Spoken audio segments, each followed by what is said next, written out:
Good morning, good afternoon, everyone. Thank you for taking time on your Tuesday to join us for this month's HR overview. Today we'll be talking about pay transparency. This is one of my favorite topics to kind of talk about because not only does it have the legal issues, both federal law, there are also a handful of states now that have pay transparency legislation. But there's also the HR aspect. So it's just one of those topics that, regardless of what state you're located in, what type of business you operate, you will take something away from this today that will make life a little bit easier for you down the road. As always, when we get started here, quick disclaimer, PayEntry is not a law firm. The presentation today is intended for informational purposes only and should not be relied upon in reaching a conclusion in a particular area of law. The applicability of the principles will definitely vary depending on where you're located geographically, and in some circumstances today, depending on what type of business that you operate. So please, if you have any questions, I left plenty of time at the end for today for you to come off of mute and ask questions directly. You can also use the go-to chat box there as we go through. And Dina and Lorena will tee those up for me at the very end so we can talk through that. I'll also leave you with our HR services email at the end of the presentation so that if you have a question, maybe you don't feel comfortable with sharing to the entire group, you can just send us an email and I'd be glad to reply to you and help you get your question answered. All right, our agenda for today, we're gonna talk about pay transparency, why it matters, some legal requirements, especially for those states that have specific legal requirements, as well as the general federal law, uh, best practices for compliance, and then as I mentioned, we will leave some time at the very end for Q&A. All right, pay transparency. What exactly is pay transparency? Well, it is sharing information about compensation, okay, with your current employees as well as with the public, right? So your candidates, right? Online, Indeed, LinkedIn, Monster, whatever, job dashboard you might be using, making sure that you have wage information for those positions so you take the elephant out of the room right off the bat, okay? Salary, bonus, stock options, commission structure. A lot of people will include benefits as well. So the thought process behind this and why this is now the law, okay, is because what most businesses used to do is keep all of that information hidden, right, until the very end, okay? And well, it's a negotiation. So I don't know. I want to know, well, what are your salary requirements? What are you looking for? And we're kind of negotiating back and forth. Oh, well, I'm looking to earn 100,000. Oh, maybe I can negotiate and maybe I can get them to accept, 70,000 plus commission or 80,000 with a certain bonus, or I can give, some stock options, or I can, entice them with benefits. And there's this kind of cat and mouse game back and forth. And over time, what happened is they're end up with you have a salary structure, you have a compensation plan that's a little bit skewed. You have a bunch of different employees that are performing, similar roles that are getting paid differently.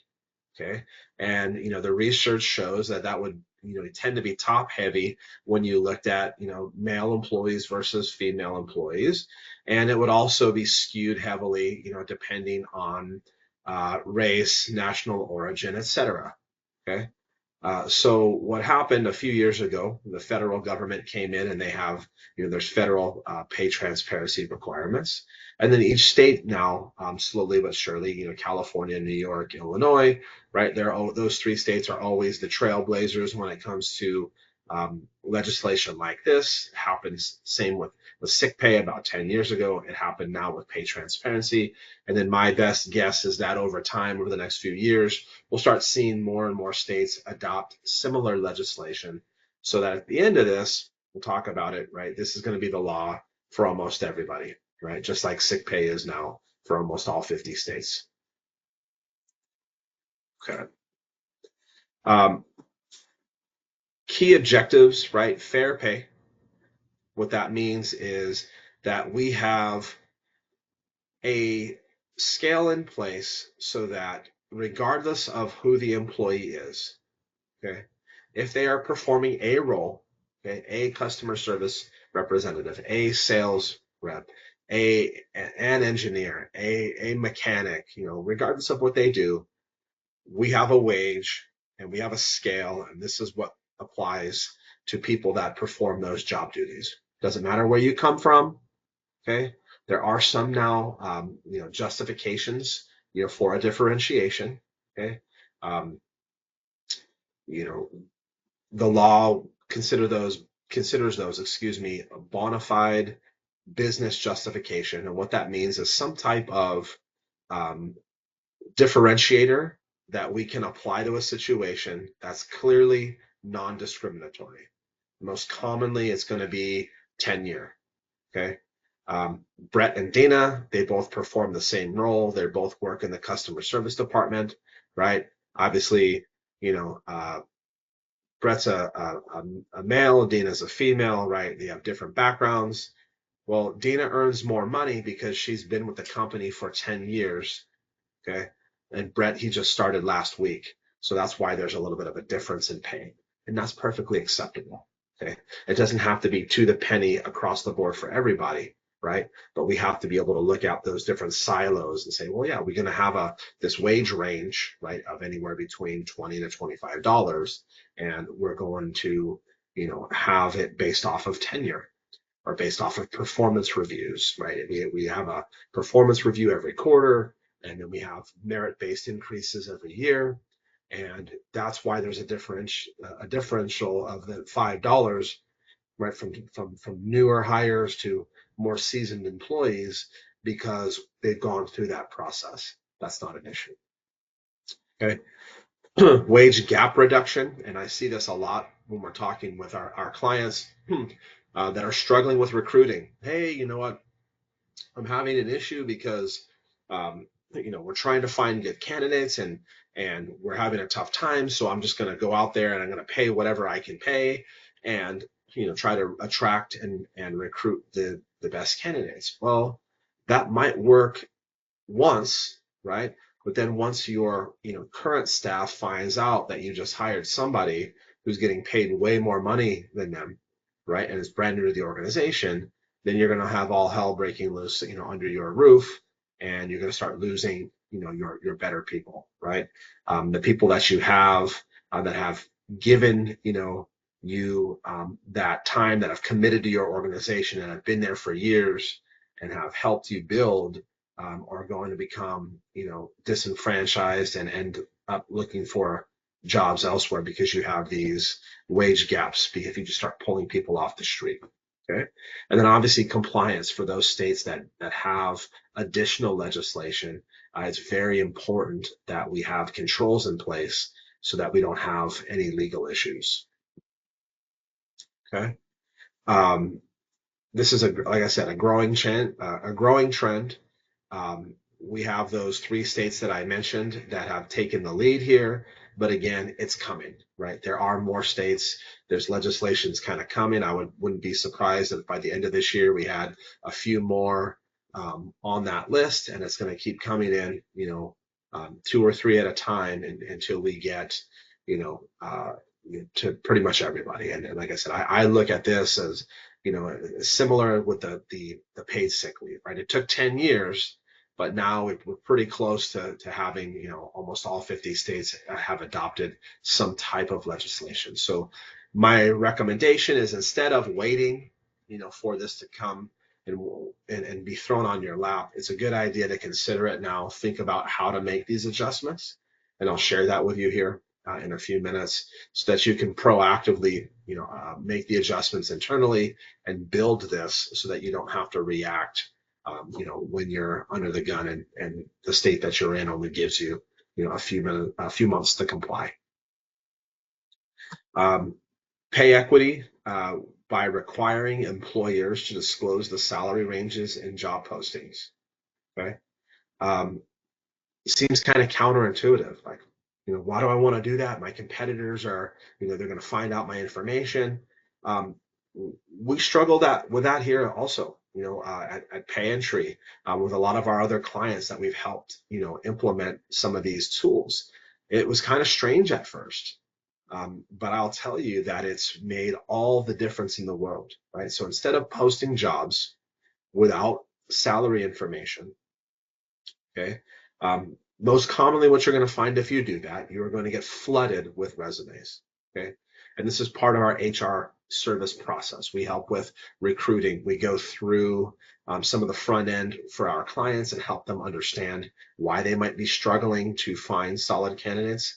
And we help them make the adjustments so that they have these controls and that moving forward now, they can really target the candidates that they're looking for and they can make better hiring decisions. Okay. What this looks like is you post a job on Indeed, and 3 or 4 days later, you have 200 applicants. Okay. That's not sustainable. That's not manageable, and it's not effective. Okay. It's just like, how the heck are you going to get through all of that to pretend to look through all of the candidates to find the ones that are maybe it's the needle in the haystack. Okay. Or how are you going to disposition all of those candidates? Because if you don't tell them thank you, but no thank you, then in some states you leave yourself open for a discriminatory hiring practice claim. Okay. Oh, they didn't even give me, I'm qualified for this job. They didn't even look at my application, because they judged me based off of my name. Okay. I have a common, you know, name, and it's a minority name, right? It sounds, whatever. I've heard it all. Okay, my name, it sounds Hispanic, or it sounds African American, or it sounds X, Y, or Z, and they didn't even call me. Okay, I've had it happen. I tell you the stories because I've sat through these claims and I've helped people put these fires out because they have poor front end practices. Okay, so having that type of a situation where the floodgates are open, you just have candidate after candidate after candidate, is not helpful. Okay, it is going to end up getting you in hot water. Okay, posting the wage information on there, like I said, it takes the elephant out of the room. Okay, we have a customer service representative position. We pay between $18 and $21. Boop, that's it. Okay. So what's going to happen is anybody who's looking for a job at $30 an hour, they're not going to apply for your job. Thank you. Thank you for not wasting either of our time. Okay, because what's not going to happen is I look at your resume, I call you, and I set up an interview. We spend a few hours going back and forth. I really like you. I make you an offer at $21, and you're like, oh, yeah, like on my current job, I'm making 30. Like I can't afford to work for 21. Right? Wouldn't it have been nice to know that weeks ago before we went down this rabbit hole, before I turned down a bunch of really good candidates because I really liked you the best. And now we have this, $9 or $10 delta, and I can't afford to pay you what you're asking for. You can't afford to work for me for what I'm willing to pay. And now we have a mess, right? That could have been avoided. So that's why it makes sense to post those wages, right? Because the elephant's out of the room. If somebody sees what you're offering and they've applied for it, then common sense tells me that they're willing to work for what you are offering. And that's great because that whole first awkward conversation now is gone. Now we can cut to the chase and just like, all right, hey, we've already told them this is the job. This is, it's in person at this location. Here's what they're getting paid. Okay. Here's our benefit plan. Here's what the commission structure looks like, all up front, right? So if they've spent the time to apply, that means they've hopefully read everything, and they're willing to work for what we can afford to pay, which is awesome. Now we can cut to the chase. Okay. Um, the transparency, I think, it's kind of refreshing when we first went down this process. When we started helping our clients adopt these, that was the number one response. Like, wow, this is nice. It's easy. It made our hiring process a lot easier now because we didn't have to have those weird, um, awkward, conversations about pay. It's just, this is the range. Yeah, I see what you're offering. I can afford to work for you. I'm interested in working for you. And we can just kind of now get through the competencies and find out, is this a good person, right? Are they able to perform this role? And we can kind of get them through our hiring process now without running into any obstacles. Okay. It also helps the frame of mind for your current staff. Okay. A lot of the times that's something else that I found caused a lot of issues. Okay. Is I'd have people call me, Brett, I have a problem. Okay. What's going on? Well, my current support staff, they keep coming into my office. They're not working. They're spending all day looking online. They're on Glassdoor. They're on Indeed. They're looking at all these postings. I've actually had current employees apply to jobs that I have on Indeed because the compensation is more, right? And I don't want them. I need them doing customer service. I don't want them doing sales, right? But they're frustrated, and I think they're trying to send me a message because they keep wasting time. They're using company resources when they should be on the phone, and they're applying to all these jobs because the compensation's higher. Yeah, well, that's a problem. Okay, if you don't have the transparency and you're not an open book, right? You're going to have those kind of behaviors, and you have the wrong employees, and we're going to have to help you then jump in here, clean this stuff up so that everything is organized and they understand that there might be a career path. Okay. And it's okay. Hey, look, you might be doing great in customer service, and we may have a job posting, internally for something else that might interest you. Great. That kind of career path here within the organization is fine, but there's a process to that. Okay. You have to be recommended by your manager, right? You have to be in good standing. And these are things that we can help you, policies, procedures, we can draft in your handbook. We can help you message this to your team so that they understand yeah, maybe everybody at pay entry starts off in an entry level customer service type role so they can learn about the company and they can learn about all the products and services. But after you've been with the company for 6 months, or after you've been with the company for a year, then we do have a career path and different options, whether you want to work in the HR department or in the sales department or in the accounting department. That's something that we want to incentivize. We want to message that. We want to create um, that pathway for our people, because it's a lot easier for me to potentially, right, just fill the front end customer service roles and then teach them and then have them, take off from there into the different parts of our organization.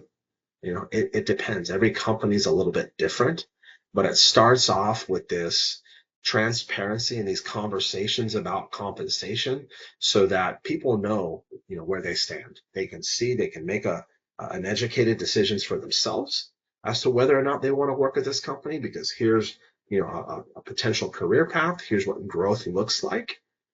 And that way they can choose, and we can have that conversation, and there's no confusion. We're not going to get into a situation where it's like, well, the man, whoever interviewed me, the manager or the recruiter, they told me that I can make more money and that I can do this and I can do this. And that's not the case, because I'm locked into this role, and I'm at the top of the wage range here, and you told me that I can't necessarily you know, change between these different departments, and we end up having, high turnover, right? So if you have a turnover issue as well, that's something else to kind of be mindful of, that there might be some confusion at the front end, and that the pathway may not be very clear, right? You think it might be clear, but when we talk to the employees, when we conduct the exit interviews, it's not very clear, and there's some things that need to be addressed and clarified,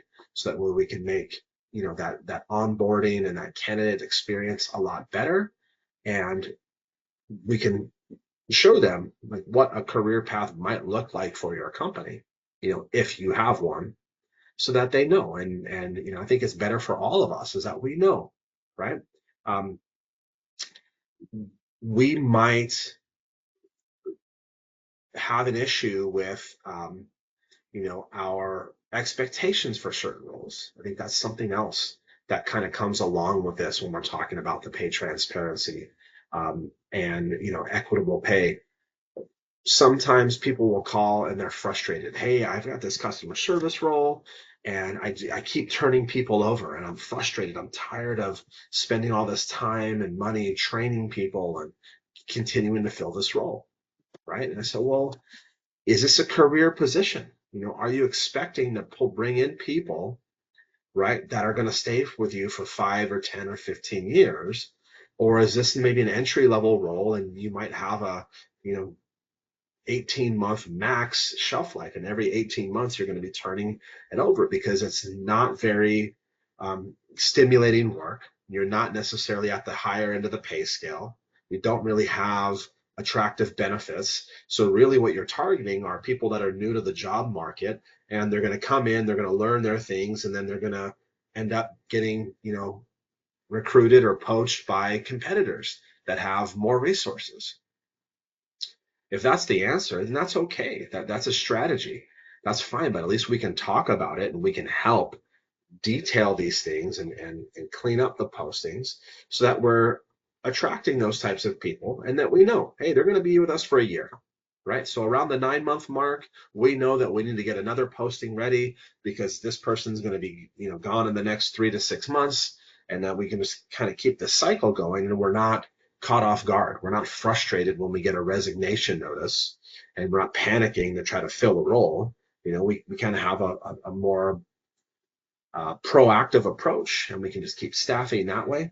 We bring somebody in and this person leaves, and we bring somebody in and this person leaves, and that's okay. And we can kind of create that path and make sure that everybody is on the same page with the how as to how this role is going to work. Um, Talent retention is, I think that's a huge piece. Like I mentioned, not only do we have the issues with the law, but a lot of the younger candidates now, the newer generation of employee, they're looking for all these things, right? If you don't have all of these things documented and you don't have a benefit overview document and a pay scale document that clearly outlines what these next steps are and what these career paths look like, then you're not getting in front of the best candidates, right? You're not.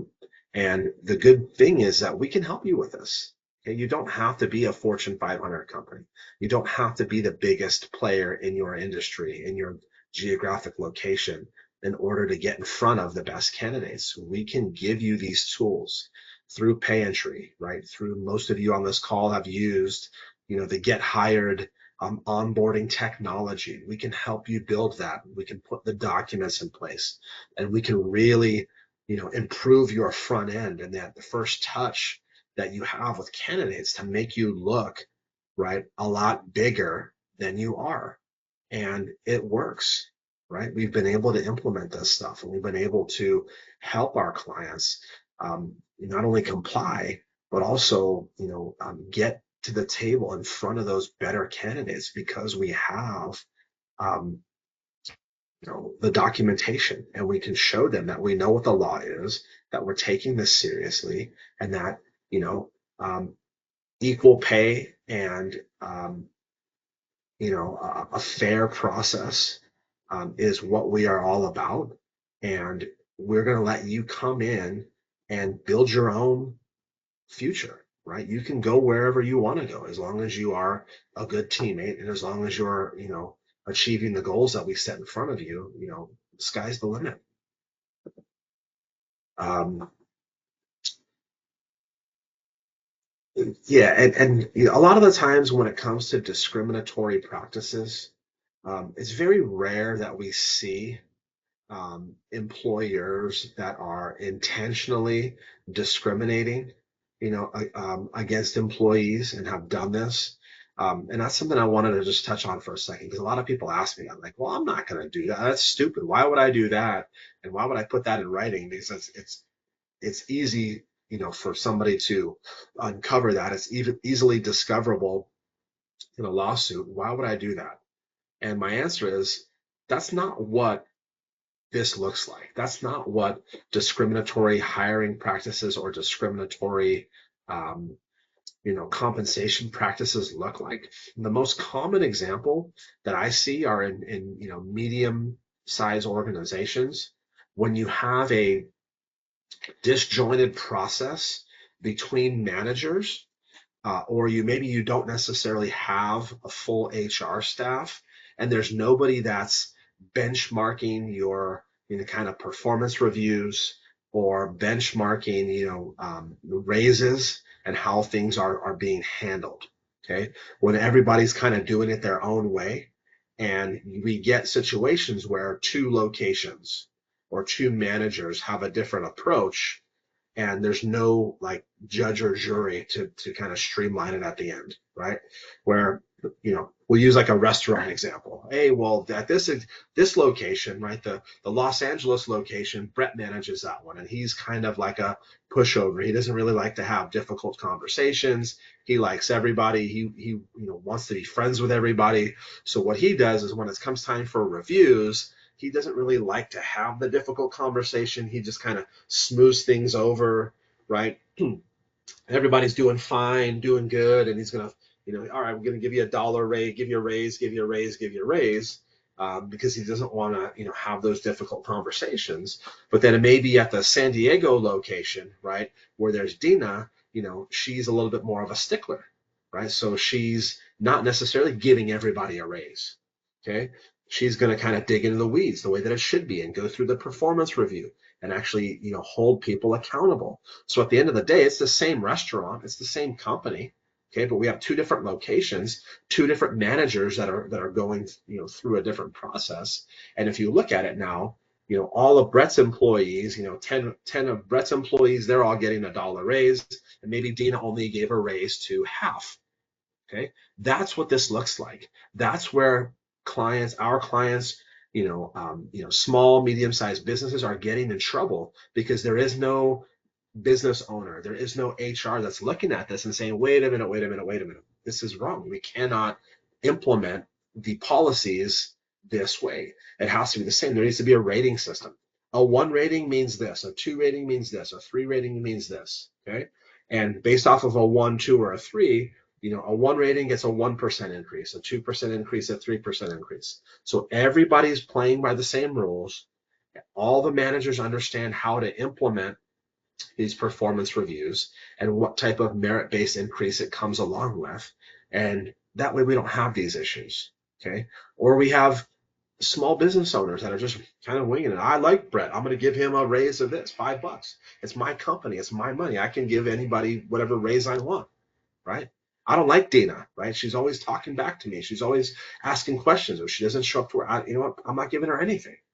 Right. Well, if we're just kind of winging it like that and there's no real documented approach, that's where these discriminatory compensation programs and bonus programs, etc., come from.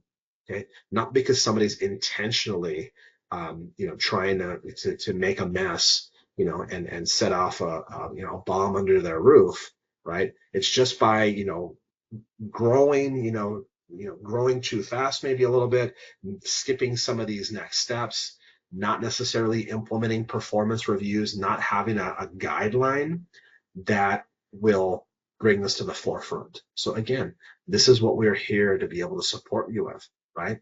Whether you have 2 employees, you have 200 employees, there should be some type of a documented review process that's attached to compensation. You don't have to. Okay, that's another thing. Well, we don't want to give raises. We can't. Okay, you don't have to. You don't have to give cost of living increases. You don't have to give raises. Okay, you don't have to give bonuses or commissions. A lot of people are. So if you don't have a compensation plan that includes variable compensation, you are opening yourselves up to be, poached for your best people. But it's not a requirement. But again, this is the conversation that we need to have, right? Where do you want to be? What can you afford to set aside every year? What can you budget for when it comes to, variable compensation? And then how can we, the pay entry HR team, help you land on a plan, a platform that's going to fit your needs so that it's easy, that there's no guesswork and there's no, unintentional mess that we're causing because we're not organized when it comes to this kind of stuff.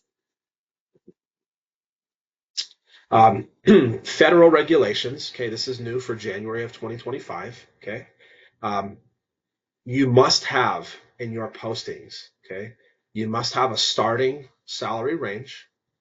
Okay, and you must have a general description of all of the other benefits. So it doesn't have to be to the penny, okay, but just a general overview. I personally believe the more detail that we can offer, the better. Okay, the more detail that we offer, the easier it makes it for us. Right? We're selling, a job posting. Right? We're recruiting. We're in sales mode. We want people to know absolutely everything we have to offer, so that um, they can make the best choice as to, whether or not they want to proceed down our hiring process. Okay.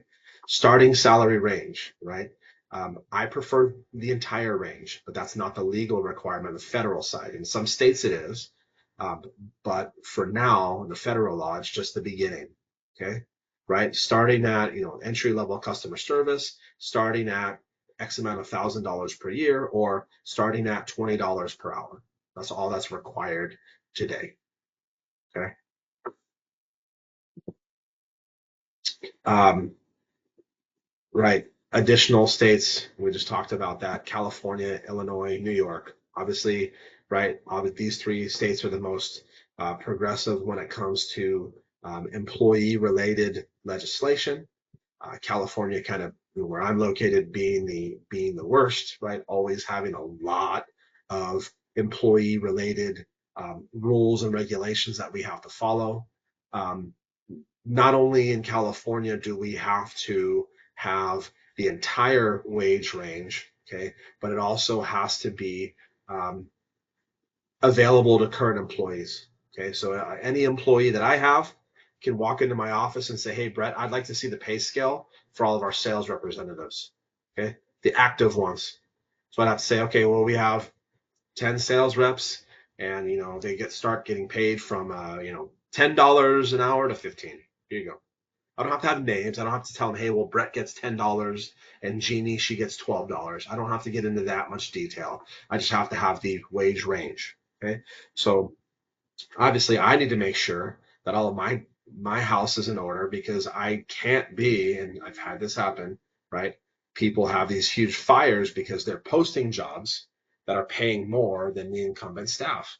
And how would you feel, right? If you're a sales rep at a company and you're making 50,000, and you're on LinkedIn on your lunch and you see a posting for 70, you're going to be infuriated, right? And I've had people do that, just not thinking they're right. There's this disjointed approach between HR and management and hiring manager. Nobody's talking to each other. So the hiring manager's out there posting all these jobs. Well, I need somebody and I'm going to pay him whatever because this is what my budget in my department. And I don't care about all this other stuff, right?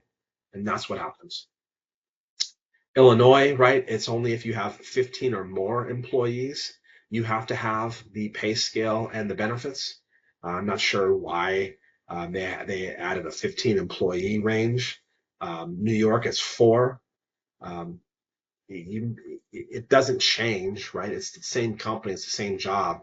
My philosophy is to start considering this and get out ahead of it now, because it's going to keep changing.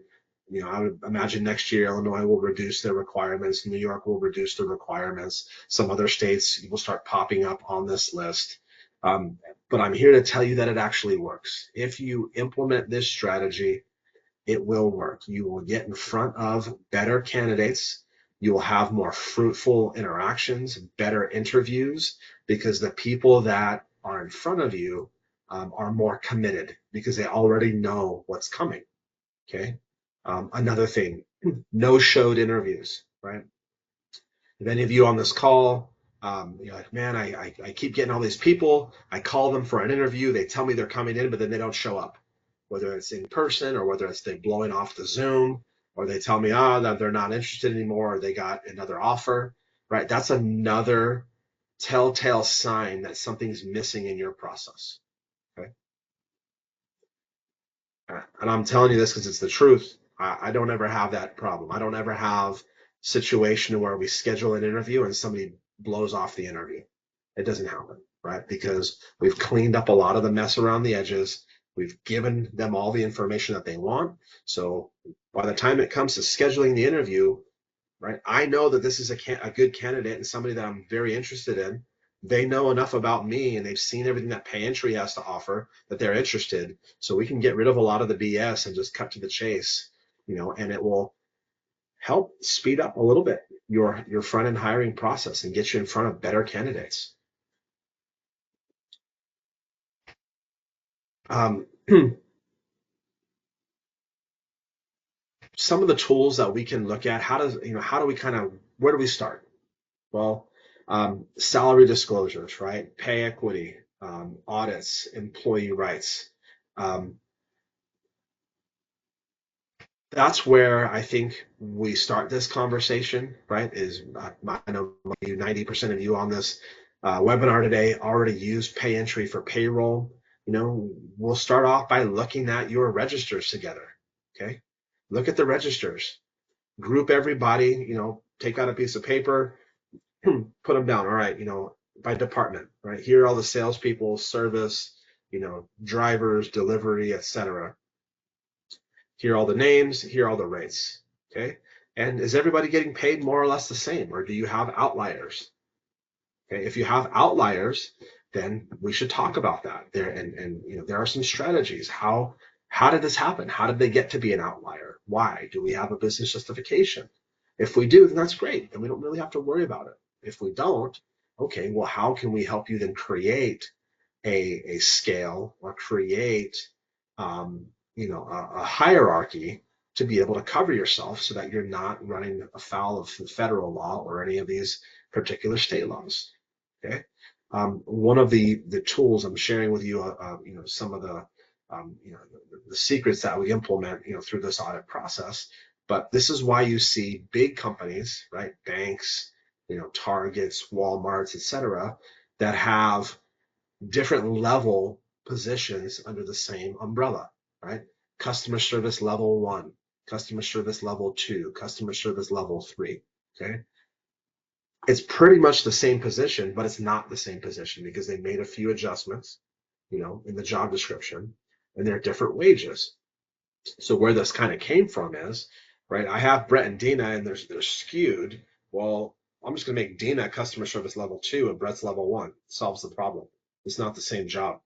So I don't have to pay them the same, right? And that there goes my concern, right? It's not as easy as that, but it's somewhat simple to look at some of these things if you have some peaks and valleys and help you build that hierarchy, right? And it will also help attract employees and candidates because they see that there's a career path now. Right? I start off at a level 1, but then I can earn a level 2 and a level 3, and I can earn some more money and take on more responsibility as I get through this pathway.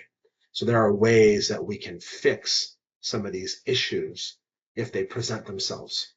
Okay. But it would start off with that general HR audit, where as a part of the HR audit that we provide here, compensation is a huge part of that.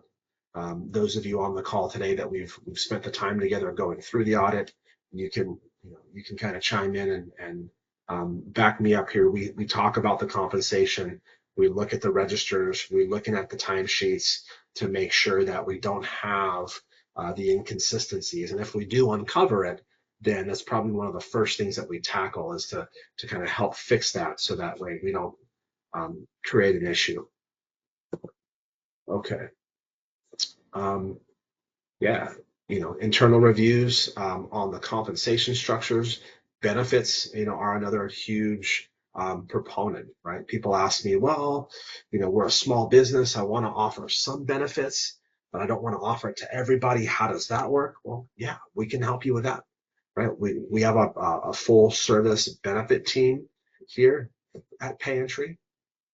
Um, Stephanie and her team on our benefits side are great. They work hand in hand with us on a lot of this stuff here to be able to make sure that the work that we're doing on the payroll register side, they're also looking at the insurance side and making sure that all of your plans are benchmarked so that we don't have a situation where all of the managers and all of the executives are getting this benefit rich PPO, and then all the other employees, they're getting, this plan or this plan, and it's not necessarily, organized. There's really no rhyme or reason. Okay. Again, there are federal laws when it comes to benefits. Health insurance is just one of them. Vacation policies, other time off policies, holiday pay policies. Those all fall under the kind of the benefit umbrella, and we can pick and choose as long as we have a justification, right? All salary exempt employees get this, no problem. All employees that work 40 hours or more a week get this. Okay. Those are business justifications that have nothing to do with, protected class um, factors, and that would not be discriminatory. So we can easily implement something like that to be able to help you. Um, managers, managers are always, especially here in California, this is the number one issue, right? Supervisor liability, to where we spend a lot of time as leaders on adopting these policies, implementing these policies, updating handbooks, messaging it to the teams. And then we have a manager come along. Maybe we didn't necessarily, train them correctly, or we hired somebody from outside the organization and plugged them in, and they come in and they make a mess out of all of this and blow it all up because they never took the time to really learn why, and they, try to just take these matters into their own hands. Okay. We're going to help you implement this. We're going to help you document it all. And most importantly, we're going to help you educate and train the managers so that they know why we're doing this. They know how to explain it to all of the employees so that we don't have any issues. Okay. We don't want them out in the, in the back, out in your warehouse or whatnot, kind of just winging it and giving it their best idea as to why we're doing this, because it's not going to end well for us. Okay. And supervisor liability, again, supervisors are an extension of you, the owner. Okay. Because you've delegated authority to them, because they have, decision making capacities on behalf of the business. If they go and say or do something stupid or uninformed, it falls back on our lap as the owner, and we have to clean up the mess. Okay. Um, Part of that training is how to have these difficult conversations with employees, right? If I have two employees, hey, how come this guy, gets paid? Because obviously this is a federal law. Employees can sit in the break room. They can sit in the parking lot after work, and they can look at each other's pay stub, and they can talk all about it. This is federal law. There's nothing we can do about it, right? We can't discipline them for talking about their pay. We can't discipline them for sharing their, pay stub information, or tell, hey, I got a Christmas bonus. What did you get? Right? We can ask them kindly not to do that, right? We can ask them to keep it confidential.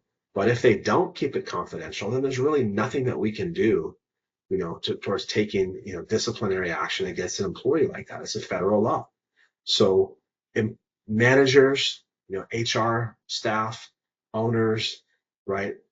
We go through this training process and help them understand how to have these conversations, right? Now, if it's transparent, if it's all documented, if the pay entry team put it together for you and did all the research, then you don't have to worry about these things. It's right here. This is what it is. This person gets paid this. Here's the range. Here's how you get there. And there's no guesswork, right? It's not this big secret as to why this happens and why that happens, right? This is our range, and this is how it works. Um, Staying informed is critical, right? That's another, huge benefit to our services, right? Those of you that subscribe to our HR services, you get those emails every month, every other week or so, from us if there are updates, right? If there's an urgent update, we will notify you immediately, right? If there's something that's, hey, you are in the state of Kansas, and be aware that there's a new law coming in January. We'll give you a few months of a head start so that you know that you have time to reach out to us and we can talk together to be able to make these changes. So you're just shocked, right? You're not on this call right now saying, hey, what the heck? It's already April 15th, and this you said this law was effective in January. Why am I just hearing about it now? Well, yeah, that's not good, right? That means we need to make adjustments to the process. So that's those alerts, whether federal law, state specific law, um, some of the municipal changes. If you're in a geographic area to where some of the states and counties have their own legislation, like we have here in Southern California, you'll also receive that information so you can be kept in the loop well in advance. Um, Let me know how I can help. Okay. Myself here, the other ladies on my team, uh, this is all that we do, right, in the HR services department. I know, some of you, this might be your first time, on one of our webinars. You're aware of all of the great work that we do on the payroll side. Well, we have a very, very good team of highly educated HR professionals that can support you in a multitude of different ways, right? We have something for everyone, right? You don't need, we're not selling hey, this is all the big, services and all the subscription. You got to pay all this money for things that you're never going to use. Absolutely not, right? My recommendation is that we just have a conversation. Let's talk about it. When's the last time that you looked through these things? Are you aware if today's the first time that you're hearing about this topic and you were unaware that there was a law at the beginning? That's a problem. That's an issue that we need to figure out how to get you some of the information, whether it's you, whether it's somebody on your team. How can we equip them with this info so that you can be proactive and you can make these adjustments in advance so that you're not left holding the bag and making an inadvertent mistake because you didn't know. Okay.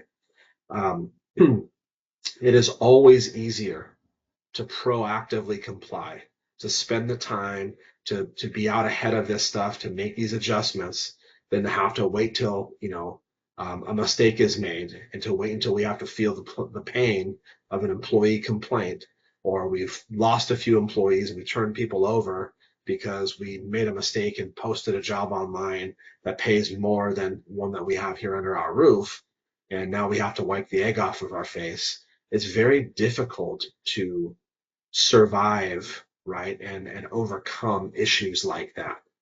Okay, the word gets out. Now you have employees on LinkedIn, on Indeed, on Glassdoor, talking about how they didn't enjoy working for your company, and that negative publicity is very difficult to get out from underneath, and it's not very hard to implement these policies. It's not very expensive to implement these policies so we can stay out ahead of this, right, and get it done right the first time. Um, as I mentioned, right, we have something for everybody. Whether you're a very small employer or you just have a few employees, yeah, we can give you access to our dashboard. We can help you, find what it is that you're looking for, show you how to keep yourself up to speed so that these things aren't flying past you moving forward. You might have a larger staff. You might have a team, there internally that just, needs some support every once in a while. Hey, Brett, we want to just maybe call you every once in a while if they, we're not sure, something changed, we wanted to just get your opinion on something. No problem. Okay. We also have clients that um, they call us and they say, hey, I'm in a bit of a between a rock and a hard place because I had an HR person and that person retired. That person, quit. That person got poached by another company, and now I have this huge hole and I don't have the time to do it. Yeah, well, we have the capacity as like a fractional HR, virtual HR department to plug our team in there at half the cost of what it would cost to hire a new employee to fill that role, to where we can help you implement these things and kind of keep your department afloat, whether it's just temporary as you go out and you recruit to bring somebody in, or a lot of our clients just use it long term. They're like, man, this is great, Brett. you know I was paying $65,000, $70,000 for an HR manager, It wasn't really working out. I'm paying a fraction of that cost now because you guys are helping us with everything. This is awesome. I love it. Okay. We have something for everybody. So please, it doesn't have to be um, confusing. It doesn't have to be scary, right? Depending on what state you're in, there's a lot of changes being made now around us. This is just one of them. And we have a very, very good team on staff that can jump in and support you, at whatever level that you need us to support at. All right. I wanted to, before we open up for questions here, I wanted to just put this on your calendar. Obviously, it's the third Tuesday of every month. We have one coming up again next month in May, and then again on June 17th. So just please make a note. You'll start seeing the links to be able to RSVP for those in the very near future. I'd love to have you join me again on these next upcoming webinars. Our HR services email is there on your screen. Please don't hesitate to send us an email. We will reach out and schedule a time to speak with you. But again, I enjoy working with you and helping you figure out how to comply. And it does not cost a lot to comply. And I promise you, it is a lot more cost effective to tackle this now and to get out ahead of it, right, before things start spiraling and before the state and the federal government continue to make these changes, and now we're forced to. And now it's like, oh well, I just spent all this money on this software, and I just made all these brochures, and I spent thousands of dollars on all this marketing material, and now I have to change it all. And yeah, yeah, you do. So before we go down that rabbit hole, let's talk about it together. And we can create a customized solution for your business, whatever fits your needs. It doesn't mean, it's not one size fits all. It's not just, cut and paste. We do a very, very good job of really asking a lot of questions, understanding you, understanding your business, the type of candidates that you're looking for, so that way we can build the entire front end out so that way it matches. Okay. And I'll leave you with one last example. Okay. And those of you that have gone through the audit with me before, I apologize because this is probably one of my favorite examples. Okay. But all of this stuff on pay transparency, okay. Why should I do it, Brett? I don't want to. My state tells me I don't have to. Okay. It's lunchtime in the majority, of the places where you're located and joining this call. Okay.